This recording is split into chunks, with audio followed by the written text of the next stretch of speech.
1. Education. Late in the summer of 1944, I concluded my service with the San Francisco Chinese Presbyterian Church in Chinatown, where I had put in several years as a youth worker. I then began work on the Western Shoshone Reservation in Owyhee, Nevada, on the Idaho border. Half of the reservation was in Idaho. I served at Owyhee until January 1953. Some have suggested that I record some of my experiences there, since much information concerning the American Indian is being lost. Owyhee is 100 miles north of Elko, and the same distance south of Mountain Home, Idaho. The reservation is roughly 22 miles by 24 miles. It is surrounded by high mountains to the east and south, and the floor of the valley is 5,400 feet in altitude. Known as Duck Valley, it is a network of sloughs, ponds, and streams feeding through the Owyhee River. The maximum consecutive frost-free days in the summer are usually around 90, but I saw as few as 45. Except for 1 year, the snows began on Labor Day weekend. Before my time, there was once a heavy snowfall on the 4th of July. Because of all the water in the valley, mosquitoes were so thick that it was impossible to mow the lawn at the manse except in a breeze. Otherwise, you would breathe in mosquitoes. Fish and game were plentiful, and the deer so abundant that what the Indian Christians gave us provided us with most of our meat almost all year long. When the Indians were placed on the reservation, rations of food and clothing were provided, and they soon forgot how to hunt. It was years later that the second missionary, in the late teens and early 1920s, showed them how to hunt. Reverend Emil Schwab was the great missionary at Owyhee. My arrival sparked a curious response. Because of my omnivorous interests, I found the Indian past very interesting. As a foreigner myself in background, as a descendant of Armenian refugees, I found the variety of American cultures intensely enlightening.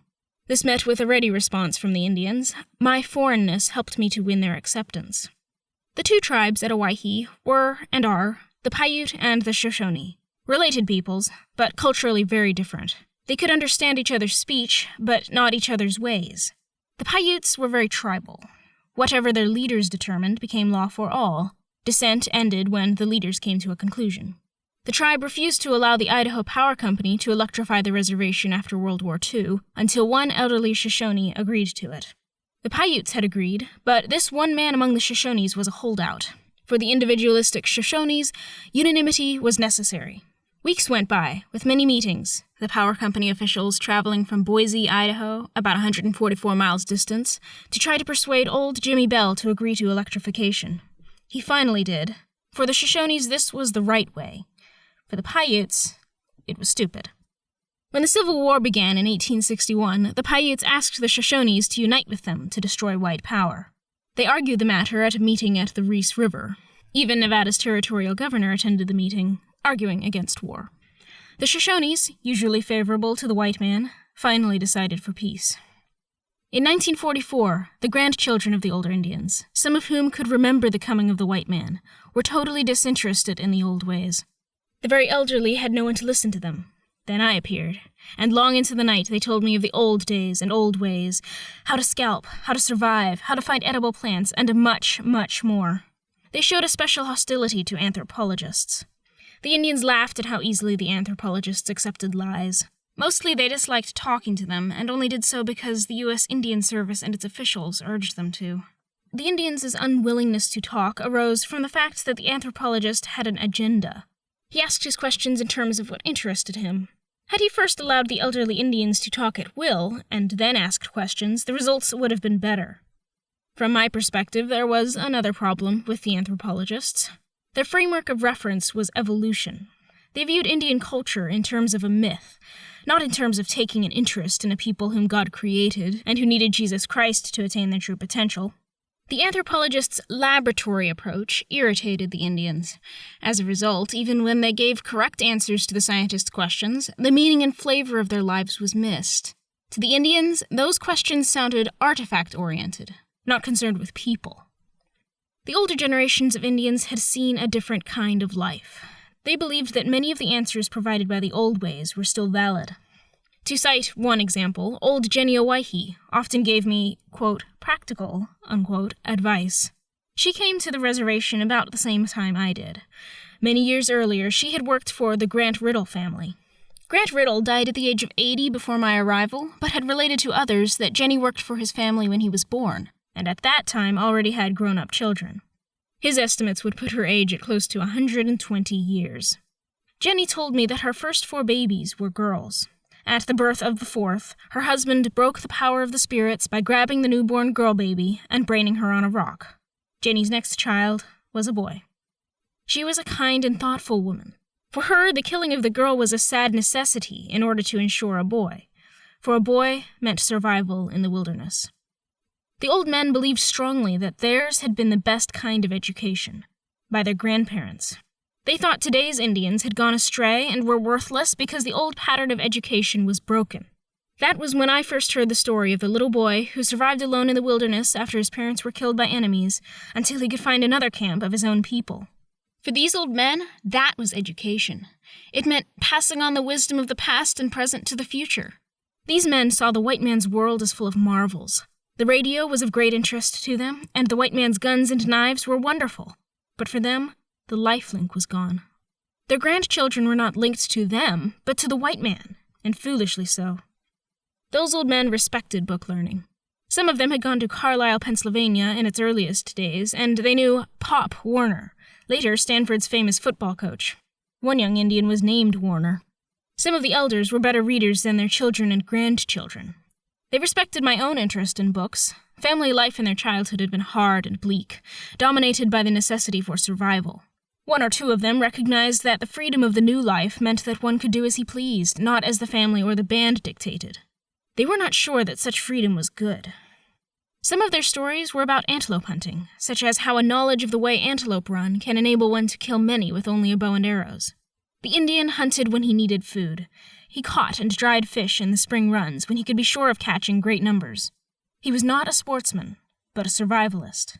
It was rare for one of them, in those days at any rate, to enjoy hunting or fishing for its own sake.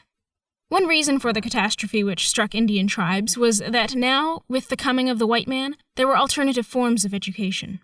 In the West, at least, Indians normally traveled in small bands. The whole tribe was not together. They survived by living in small bands seeking food. There were no alternative lifestyles confronting children, youth, or adults. The pattern of life was set, but not simple. Food gathering was complex and difficult. The white man's arrival complicated education. It introduced an alternate lifestyle with many material advantages, including liquor. The Indians had not spanked children. In a society where life meant a necessary dependence on others in the band, the choice was not one of lifestyles, but of life or death. The child grew up doing what he was supposed to do. The difference was whether or not he did it better than most.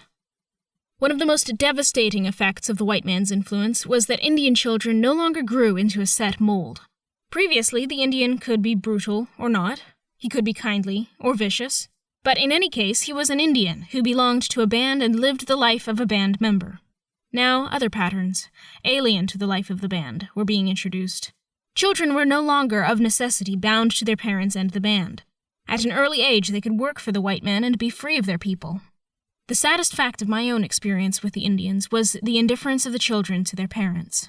The children were never chastised. The parents loved and indulged them. Frustrating the child seemed to them a white man's cruelty. A child of 5 could demand inclusion in the play of older children, and get it. This soon ended the game in nonsense. There was no frustration for a child anywhere. I do not remember hearing an Indian baby cry. At the first sign of discontent, the baby was put to the breast by the mother. Never to face frustration is no preparation for life. Not surprisingly, by the age of 10, alcoholism was commonplace. By 13 or 14, fornication too. Self-denial was an alien idea, and an inability to accept frustration was commonplace. In recent years, this reservation has had the highest suicide rate in the United States, a fact closely related to the nurture of children there. The older men, who themselves often had problems with alcoholism, called drunkenness and alcoholism, quote, the whiskey religion, unquote. I had never heard the term before. It was used by these older Indians very seriously, but some of the younger men used it as a joke. What older men meant by it, they explained, was that what Christians looked for in Christ, Indians often found in a bottle. For them, it was peace, an answer to problems, empowerment, escape, and more. There was another factor, too, as they saw it. Whiskey changed a man, like Jesus did, but in another direction. A bottle of whiskey was for them a religious solution. Some compared it to the peyote cult. Peyote, a, quote, cactus button, unquote, as some called it, was called the Holy Spirit by some groups. Through this drug, they transcended everyday life, had visions in brilliant colors, and communed with the spirits. Before the white man came, Indians used certain plants religiously to cultivate trance-like experiences and visions. These then gave way to the more efficacious peyote and to whiskey. Peyote was used in cult practices, of course, and liquor was not, but the parallel between the results of drugs in the old days and whiskey nowadays was strong enough for them to call drinking, quote, the whiskey religion, unquote.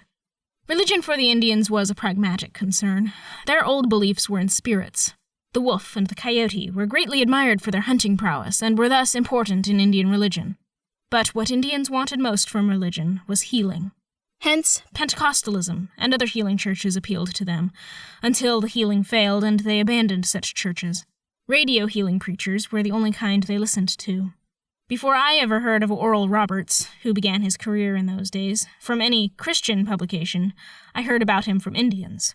Roberts was close to the Indians in his religious perspective. Perhaps it would be worthwhile to explore the religious premises of alcoholism in other cultures. The Indians' description of it as the, quote, whiskey religion, unquote, has at times been of help to me in dealing with non-Indian alcoholics. Lest it be falsely assumed that these elderly storytelling Indians simply longed for, quote, the good old days, unquote, I had better relate a revealing episode. One cold day with snow on the ground, some of these old Indians stood in front of Reed's, one of the 2 trading places on the reservation. A man who had been indoctrinated into the new Indianism, later the Indian rights movement, began to talk about the injustices of the white man and the land stolen from the Indians. The older men erupted into laughter, scorn, and abusive language.